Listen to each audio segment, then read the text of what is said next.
الحمد لله المتوحد بجلال ذاته وكمال صفاته المتقدس في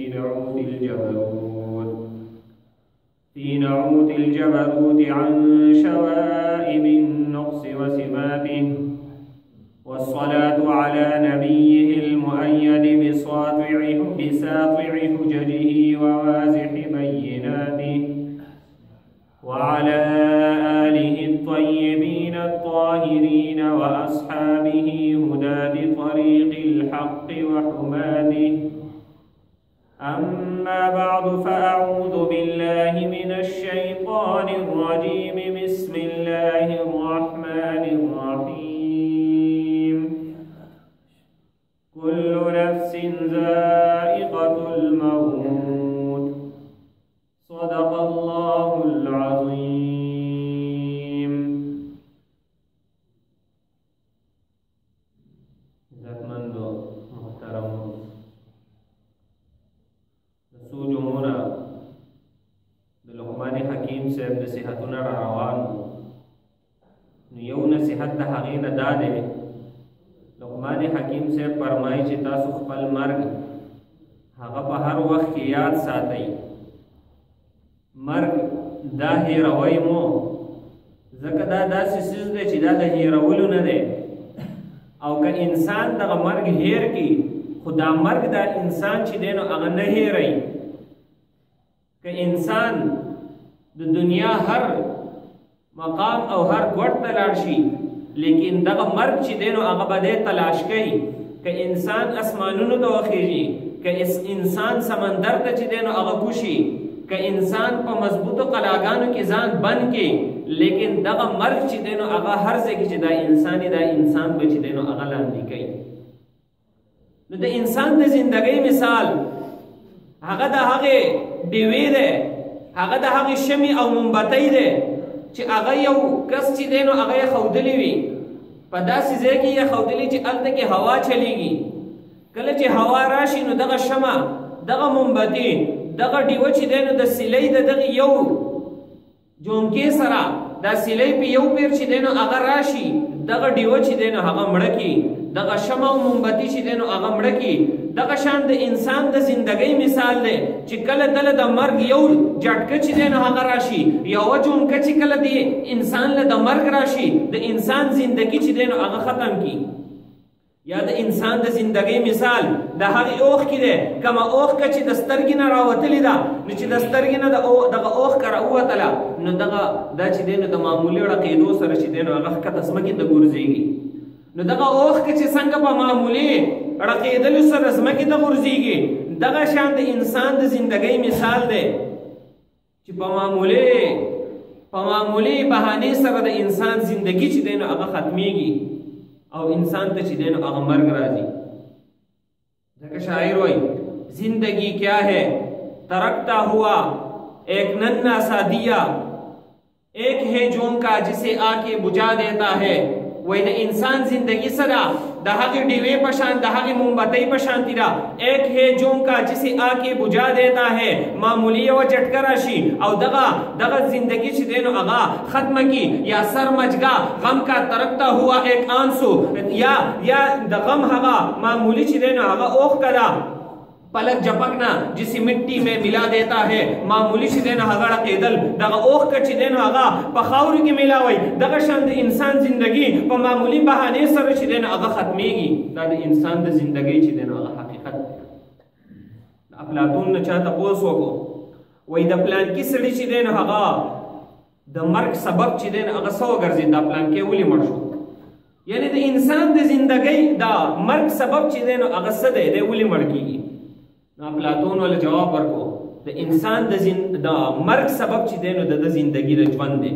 یعنی کله چې دته ژوند میلاو شو، دا ژوند د مرګ سبب دی، یعنی دته په مرګ خامخا چې دی نو هغه راځي. الله پاک فرمایي کل نفس ذائقة الموت، هر نفس هر زنده سره هغه ذائقة الموت، هغه د مرګ چې دی نو هغه مزه چې دی نو هغه سکون کې دی، د مرګ چې دی نو هغه خامخا راځي.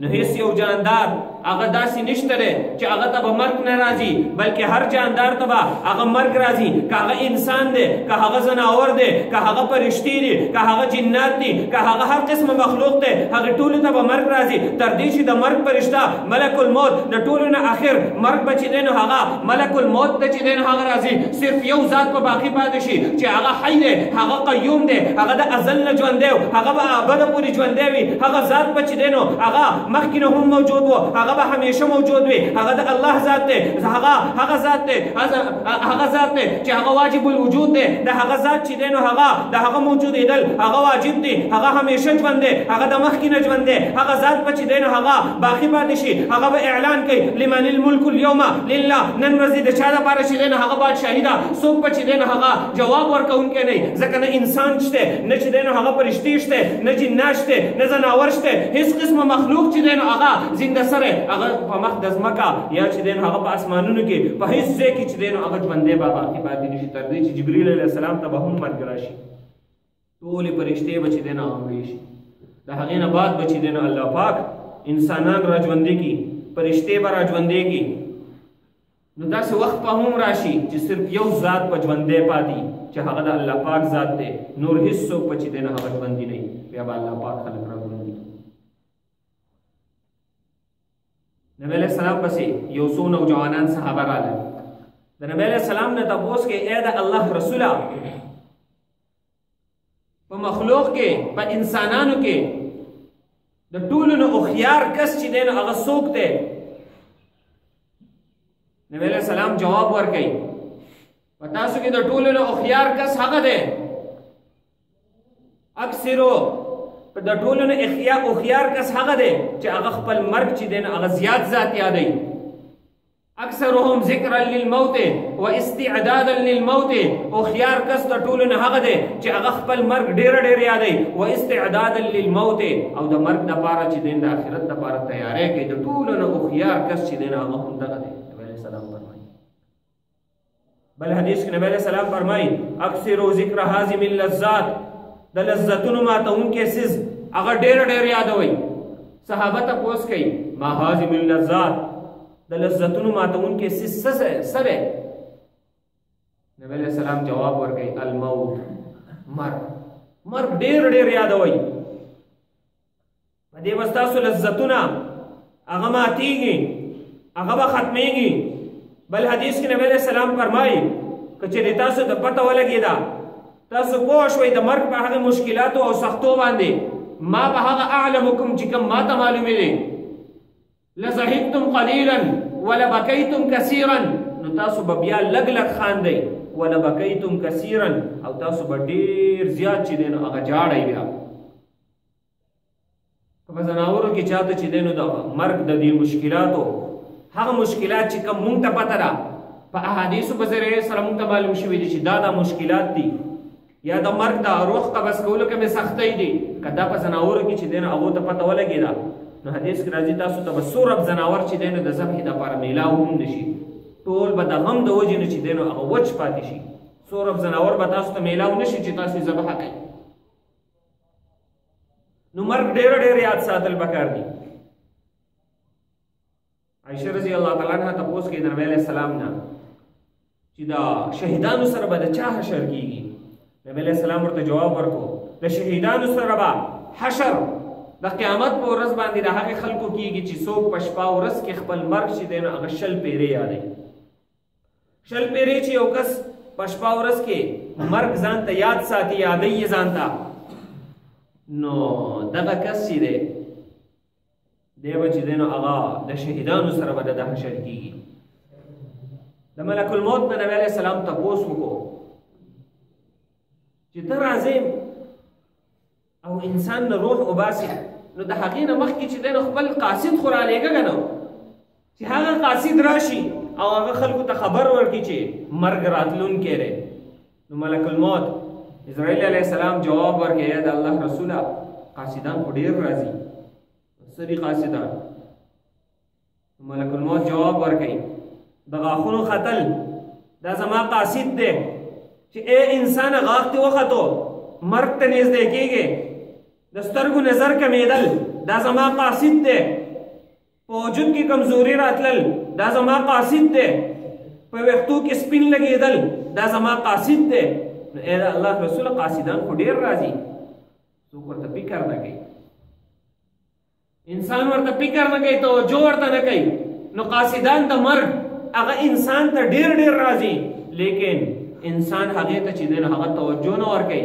انسان په خپل دنیا کې، انسان په خپل مصروفیاتو کې داسې مشغوله دی، لیکن د دغه مشغوله باوجود هیڅ یو انسان هغه خوشحاله چې دی نو هغه نه دی. هر انسان ته څه نه څه مصیبت، هر انسان ته څه نه څه غم چې دی نو هغه دی. او د غمونو نتیجه چې دی نو هغه دا ده چې فکر آخرت نشته. آخرت نن چې دی نو هغه موږ هیر کړی دی. نن انسان چې دی نو په خپل مال او دولت کې هغه ګیر دی، انسان په دغه کې مشغوله دی، انسان په خپل اولاد مال او دولت وغیره کې مشغوله دی. لیکن کله چې دا انسان مړ کیږي، کله چې د ده مرګ وخت رانږدې شي، نو د ده د مور و پلار یا په خپل خپلوانو دوستانو کې چې څوک وفات شوي دي، شیطان د هغو په شکل کې به د پسې راځي او ګمراه کوي. نو دا هغه خپل خپلوان دي، دا هغه مور و پلار دي، دا هغه بچي دي، دا هغه مال و دولت دی چې دی به دې کې داسې مشغوله و چې د خپل آخرت هیر کړی و، د خپل همیشه زندگی هیره کړې وه. نن د مرګ په وخت کې شیطان د هغو په شکل و صورت کې به د پسې راځي او ګمراه کوي. نو هغه کس به بچ کېږي چې څوک د مرګ دپاره د آخرت دپاره تیاری کوي. ځکه مرګ اواز کوي دته انا الموت الذي افرق انا الموت الذي افرق بين الاخ والاخوات. زه هغه مرګ یم چې جدایي راولم په مابین درونو او خویندو کې. انا الموت الذي افرق بين الامهات والبنات. زه هغه مرګ یم چې جدایي راولم په مابین د لور او د مور کې. انا الموت الذي افرق بين الزوج والزوجه. زه هغه مرګ یم چې د ښځې خاوند په منځ کې جدایي راولم. انا الموت الذي افرق بين كل حبيب. مرګ اواز کوي زه هغه مرګ یم، زه هغه څیز یم افرق بین کل حبیب چې د هر دوست او د محبت کوونکي په منځ کې جدایي راولم. انا الموت الذي اخرب الديار والقصور. زه هغه مرګ یم چې کورونه ورانو، هغه مرګ یم چې ماڼۍ ورانو، بنګلې ورانو، کوټۍ ورانو، هغه مرګ یم چې کورونه ویران کوم. کورونه ویران شي که نو کله چې په یو کور کې د هغه کور معزز کس وفات شي، ټول کور په هغه باندې ویران شي. نو مرګ اواز کوي زه هغه مرګ یم اخرب الديار والقصور چې کورونه او ماڼۍ چې دی نو هغه ویرانه کومه او څه آبادوم. انا الموت الذي اعمر القبور. زه هغه مرګ یم چې مقبرې آبادوم، زه هغه مرګ یم چې قبرونه آبادوم. مرګ اواز کوي. بیا وایي انسان که ته زمانه ډېر وتښتې خو بچ کېدی نه شي. ځکه انا الموت الذي زه هغه مرګ یم اطلبکم وادرککم فی بروج مشیده. زه هغه مرګ یم چې زه به تاسو تلاش کوم، زه به په تا پسې شاته درلګېدلی یم. ولو کان فی بروج مشیده. اگر که تاسو په مضبوطو قلاګانو کې ولې بند ناست نه یې، د شیشو په محلاتو کې بند ناست یې، دروازې دې په ځان پسې بندې کړې دي، لیکن زه هغه مرګ یم چې هلته به دې هم تلاش کوم. ولا یبقى مخلوق الا یذقني. مرګ اواز کوي هیڅ یو مخلوق په زمانه داسې بچ پاتې نشي الا یذقني مگر ما به څه کې خامخا د مرګ دا څکه به خامخا هغه کوي. هیڅ یو مخلوق به داسې چې دی نو هغه باقي پاتې نشي. دا مرګ اواز کوي موږ ته. قبر اواز کوي ای انسانه چې کله ما ته راځې رڼا راوړه د ځان سره. ځکه زه داسې ځای یم، زه د تیارو کور یم، زه د مارانو لړمانانو کور یم، زه د چینجو کور یم. ځکه کله چې انسان مړ شي د ده 5 حصې جوړې شي. کله چې انسان مړ شي 5 حصې جوړې شي. اول خو د دې انسان روح دی چې کله دی مړ شي د ده نه روح وځي. نو اوس که دغه انسان نیک دی د ده روح اعلی علیین ته لاړ شي. د 2 اسمان د لپاسه یو ځای دی، مقام دی، الله پاک جوړ کړی د نیکانو بندګانو روحونه هلته کې جمع کېږي. نو که دی نیک دی هلته لاړ شي، که دی بد دی د 2 ځمکې لاندې چې دی نو هغه سجین دی، د ده روح چې دی نو هلته لاړ شي. نو اول چې دی نو هغه انسان چې کله مړ شي یو د ده روح دی، نو روح یا اعلی علیین ته لاړ شي یا سجین ته لاړ شي. دویم د انسان چې دی نو دا جسم غوښه ده دا چې دی نو هغه د چینجو وغیره خوراک شي هغه جسم چې په کم باندې د مچ نه برداشت کوو هغه جسم چې قسمه قسم کریمونه یې په ځان باندې مګل هغه جسم چې معمولی ګندګي به یې په هغې نه برداشت کوله هغه جسم چې په هغې باندې به ده په دنیا کې نازونه کول هغه چمړه او هغه جسم چې ده به په هغې باندې فخر کوو په هغې باندې به یې تکبر کوو په هغې باندې به یې مخلوق ته بد کتل مخلوق به یې سپک ګڼو په هغې باندې هغه جسم نن په قبر کې پروت دی چینجي هغه چې دی نو هغه خوري نو دویمه حصه ده غوښې ده چې چینجي چې دی نو هغه وخوري دا د چینجو خوراک شي دریمه حصه د هډوکو ده چې دا به په دنیا کې ووې چې زما په مثل څوک شته زه نن د دنیا طاقتورین انسان یم د دغې هډوکو په زور باندې به دا په دنیا کې چې دی نو هغه غرور او تکبر کوو هغه هډوکي چې دی نو هغه نن د خاورو خوراک شي هغه هډوکي د خاورو سره خاورې شي څوک بچ کوونکی د هغې نن نشته دی دنیا کې ډېر نوکران ورته ګرځېدل لیکن په قبر کې به دغې خاورو په خټو کې چې دی نو هغه پروت دی نو دریمه حصه د هډوکو ده چې هغه خوراک چې دی نو هغه د خاورې جوړ شي څلورمه حصه د مال او دولت ده هغه مال او دولت چې په دنیا کې به د اوازونه کول دا زما دی دا مال او دولت زما دی دا جایداد زما دی دا مال زما دی دا ګاډی زما دی د چې به اوازونه کول دا زما دي دا ځمکه زما ده نن دی د هغې ځمکې چې دی نو هغه وګرځېدو د پې مرګونه کول د پې ډاکې لګولې د پې قسمه قسم دروغ وې د پې په دروغو قسمونه خوړل دا حرام و حلالو ته نه دي کتلې دا هغه مال لا جمع کړی دی لیکن څلورمه حصه د مال ده هغه مال چې دی نو د وارثانو وګرځي وارثان په هغې باندې یو بل وجني یو بل ته چې دی نو هغه شرونه وغیره په هغې باندې کېږي هغه مال چې دی نو هغه وارثانو ته لاړ شي هغوی ته میلاو شي پنځمه حصه چې دی نو هغه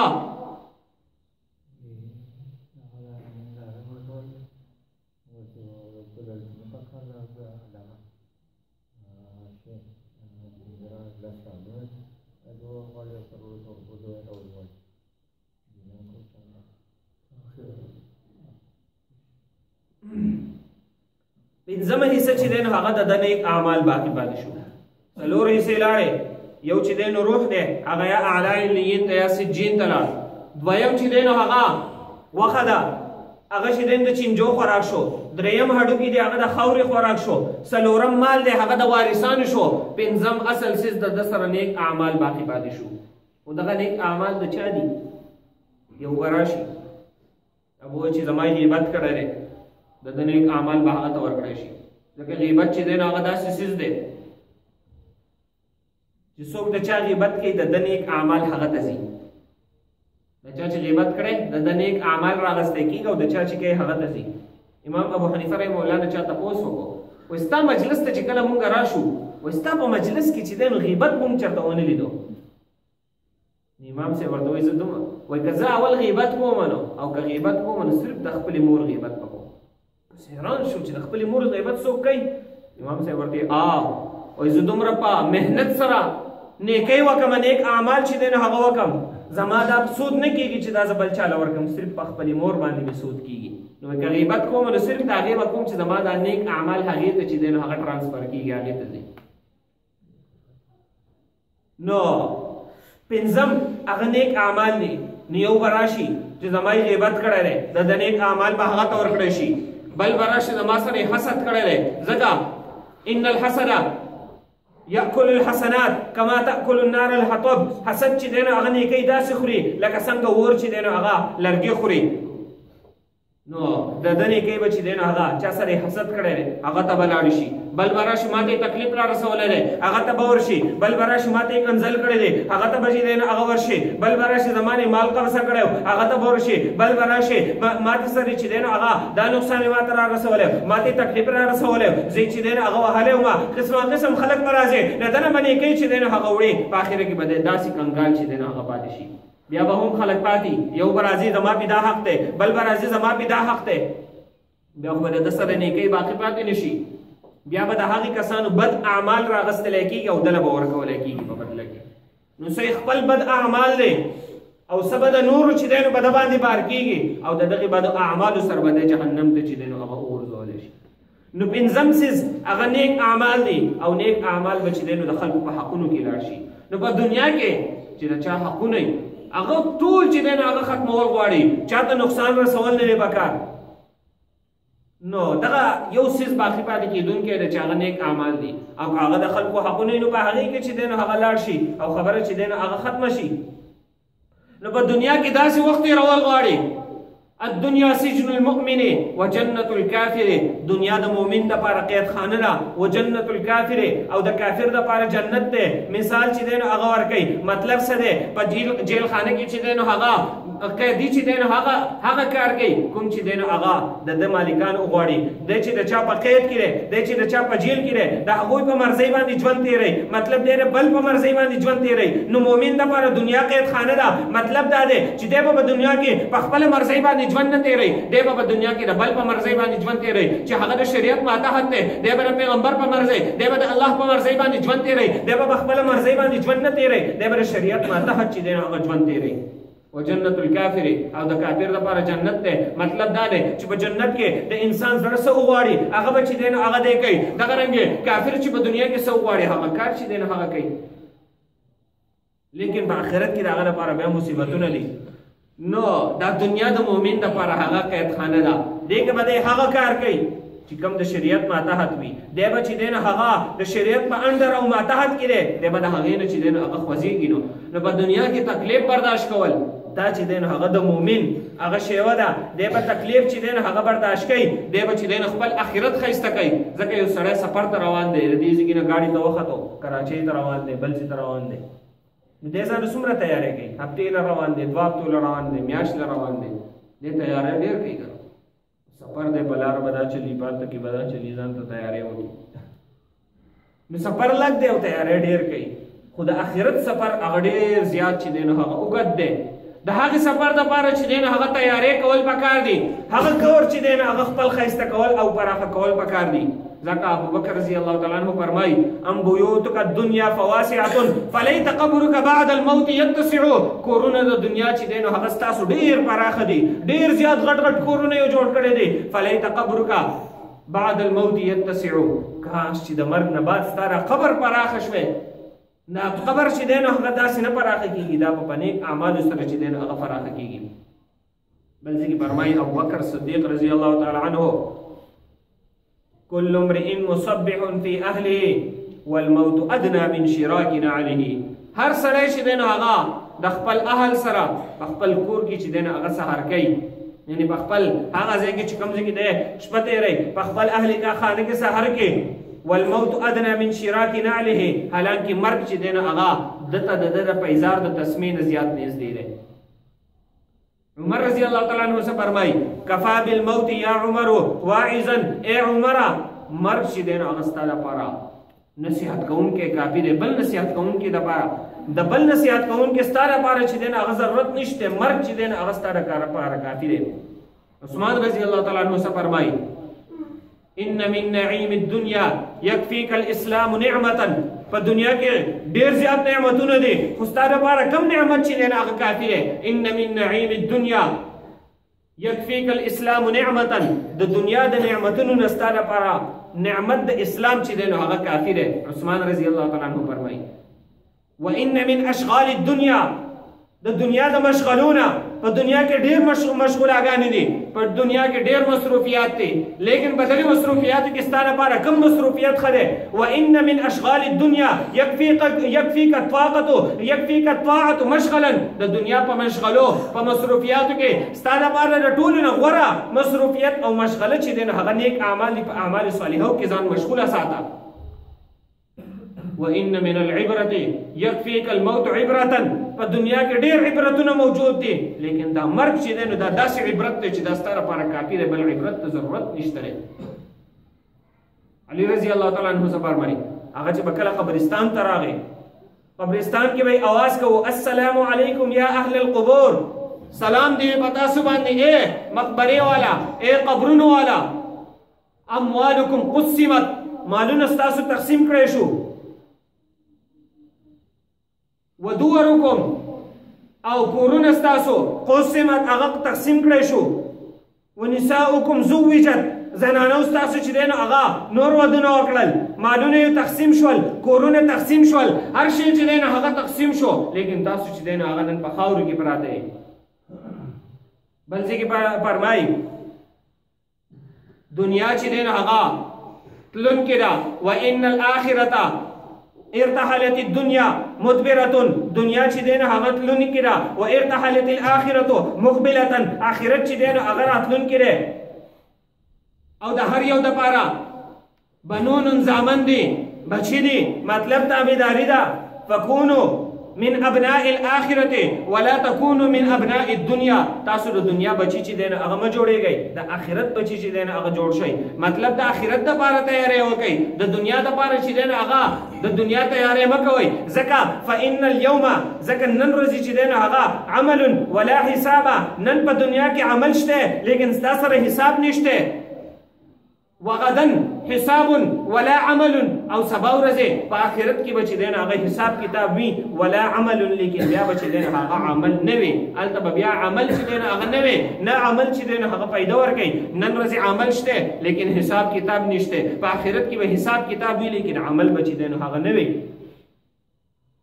نو د آخرت لپاره تیارې د لقمان حکیم صاحب دغه یو نصیحت چې مرګ همیشه یاد ساته مرګ چې دی نو هغه چېرته چې دی نو هغه هیر نه کړي نو شپه ورځ کې خپل مرګ چې دی نو هغه ډېر ډېر یاد ساتل پکار دي کله چې څوک اسمبلي نو ماسوتن چې کله اسمبلي نو مرګ خپل یاد ساتئ چې مرګ هغه راتلونکی دی مرګ چې دی نو هغه مونږ نه هیرو که مونږ ډېر هیر کړي خو مونږ چې دی نو هغه نه هیروي نو مرګ ډېر یاد ساتل پکار دي نو د دې سره چې کله مرګ یاد ساتلی نو انسان ته خپل مرګ یاد وي نو دی به د دنیا څومره ګناهونه دي هغې نه به ځان ساتي او ده ته به د آخرت تیاری چې دی نو هغه اسان وي نتیجه به چې دی نو هغه دغه وګرځي نو مرګ چې دی نو هغه ډېر ډېر یاد ساتل پکار دي واخلو